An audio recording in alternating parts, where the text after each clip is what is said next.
Hello friends, welcome back to my channel. आज मैं लेकर आई हूँ ढाबे और रेस्टोरेंट से भी बढ़कर दाल मखनी। तो आज हम बनाएंगे दाल मखनी, वो भी सिंपल तरीके से और एकदम आसानी से, और खाने में तो ये एकदम लाजवाब लगता है। तो आप यहाँ पे देख सकते हैं कि इसकी कंसिस्टेंसी एकदम परफेक्ट है, दिख रहा है ना, एकदम ढाबे और रेस्टोरेंट से भी बढ़िया। तो चलिए अब इसी दाल मखनी को हम घर पे एकदम आसानी से बनाते हैं। तो चलिए अब दाल मखनी बनाना शुरू कर देते हैं।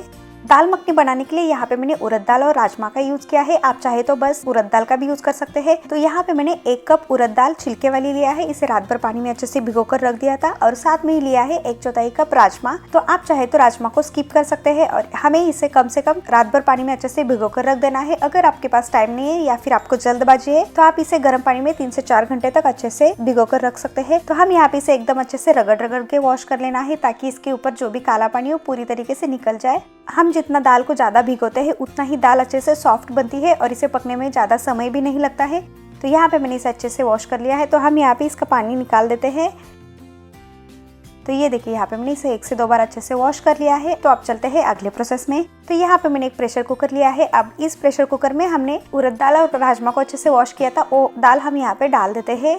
तो यहाँ पे मैंने 1 कप उड़द दाल के लिए 1/4 कप राजमा का इस्तेमाल किया है। अगर यहाँ पे आप राजमा का इस्तेमाल करते हैं तो जो ग्रेवी बनेगी, यानी दाल मखनी की जो ग्रेवी बनती है, वो बहुत ज्यादा टेस्टी बनती है, एकदम रेस्टोरेंट जैसा। तो यहाँ पे मैंने राजमा और उड़द दाल को अच्छे से प्रेशर कुकर में डाल दिया है। अब इसमें हम डाल देते हैं पानी। तो यहाँ पे मैंने 3 ग्लास इतना पानी डाल दिया है। तो हमें यहाँ पे याद रखना है कि उड़द दाल पकने के लिए ज्यादा समय लगता है, तो इसलिए यहाँ पे हमें पानी का इस्तेमाल ज्यादा कर लेना है। आप चाहे तो 3 ग्लास डाल सकते हैं या फिर आप अंदाजे से 2 इंच इतना पानी डाल सकते हैं, उतना भी एकदम परफेक्टली बन जाता है। तो ये देखिए, यहाँ पे मैंने 2 इंच इतना पानी डाल दिया है। अब इसमें हम डाल देते हैं 7 से 8 लहसुन की कलियां और साथ में ही डाल देते हैं आधी छोटी चम्मच हल्दी पाउडर। तो 1 इंच दालचीनी को टुकड़ा डाल देते हैं और साथ में ही डाल देते हैं 1 तेजपत्ता।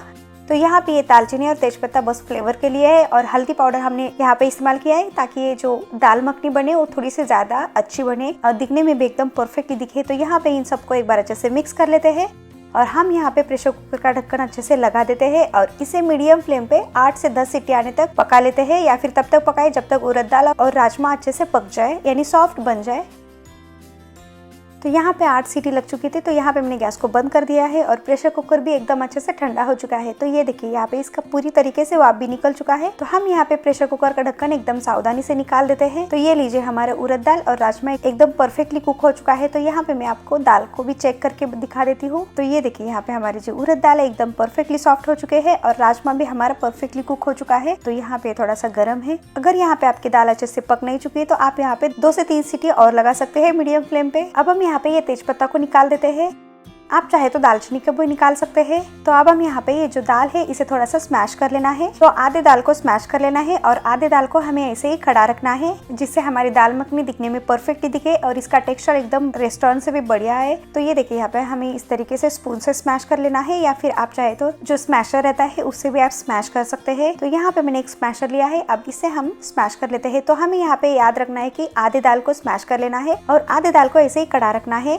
राजमा डालने से जो दाल मखनी का ग्रेवी है, यानी जो टेक्सचर है, बहुत ज़्यादा टेस्टी लगता है और एकदम रेस्टोरेंट से भी बढ़िया लगता है। तो यहाँ पे मैं आपको सजेस्ट करती हूँ कि आप राजमा को बिल्कुल भी स्किप ना करें। तो ये देखिए, यहाँ पे मैंने राजमा को और उड़द दाल को एकदम परफेक्टली स्मैश कर दिया है। तो यहाँ पे हमारी ये दाल मखनी बनाने के लिए रेडी है। तो अब चलते हैं अगले प्रोसेस में। टेस्टी दाल मखनी बनाने के लिए यहाँ पे मैंने एक कढ़ाई लिया है। कढ़ाई को अच्छे से गर्म कर लेते हैं मीडियम फ्लेम पे। अब इसमें हम डाल देते हैं 2 चम्मच बटर और उसी के साथ डाल देते हैं 3 से 4 बड़े चम्मच तेल। तो अब हम यहाँ पे इन दोनों को थोड़ा सा गर्म कर लेते हैं। दाल मखनी है तो मक्खन ज़्यादा डालना तो बनता ही है, इसलिए यहाँ पे मैंने 2 चम्मच इतना डाल दिया है। आप चाहे तो 1 चम्मच भी डाल सकते हैं। अब इसमें हम डाल देते हैं 1 इंच दालचीनी का टुकड़ा और साथ में ही डाल देते हैं 3 हरी इलायची। इसे हम थोड़ा सा तोड़ के डाल देते हैं ताकि इसका फ्लेवर बढ़िया आ जाए। और उसी के साथ डाल देते हैं 4 लौंग और उसी के साथ डाल देते हैं 1 छोटी चम्मच जीरा।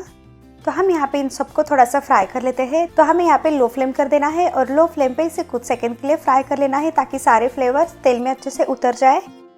अब इसके बाद हम इसमें डाल देते हैं 1 चम्मच अदरक और लहसुन। यहाँ पे मैंने इसे बारीक चॉप कर लिया है।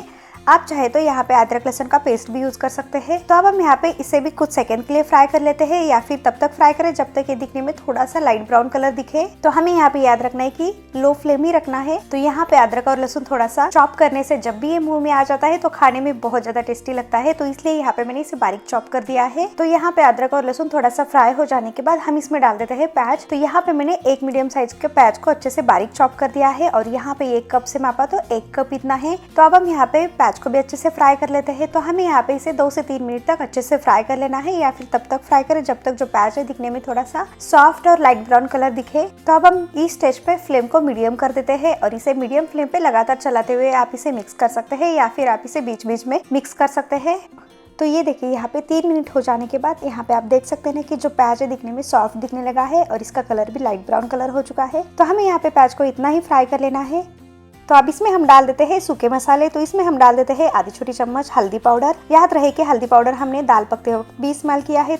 अब इसी के साथ डाल देते हैं 2 चम्मच लाल मिर्च पाउडर, या फिर आप अपने पसंद के हिसाब से तीखा कम ज्यादा कर सकते हैं। तो इसके बाद यहाँ पे मैं डाल देती हूँ 2 चम्मच काला तीखा, या फिर आप चाहे तो इसे गोड़ा मसाला भी बोल सकते हैं। अगर यहाँ पे आपके पास ये काला तीखा या फिर कांदा लहसुन मसाला या फिर गोड़ा मसाला नहीं है तो आप इसे स्किप कर सकते हैं। और साथ में ही डाल देते हैं आधी छोटी चम्मच धनिया पाउडर, आधी छोटी चम्मच जीरा पाउडर डाल देते हैं, और इसी के साथ डाल देते हैं आधी छोटी चम्मच गरम मसाला।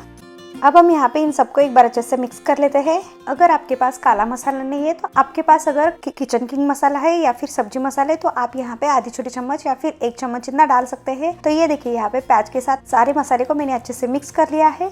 अब इसके बाद हम इसमें डाल देते हैं टमाटर प्यूरी। तो यहाँ पे मैंने 3/4 कप इतना टमाटर प्यूरी लिया है। तो यहाँ पे मैंने रेडीमेड प्यूरी का इस्तेमाल किया है। आप चाहे तो मीडियम साइज के 2 टमाटर को रफली चॉप करके इसका एक स्मूथ प्यूरी बनाकर तैयार कर लेना है। और ये देखिए यहाँ पे मैंने प्यूरी डालने के बाद इसे एक बार अच्छे से मिक्स कर लेते हैं, और इसे भी हमें 2 से 3 मिनट तक अच्छे से पकाकर तैयार कर लेना है, या फिर इसमें से तेल सेपरेट हो जाए तब तक हमें इसे पका लेना है। तो हमें यहाँ पे इसे मीडियम फ्लेम पे ही पका लेना है।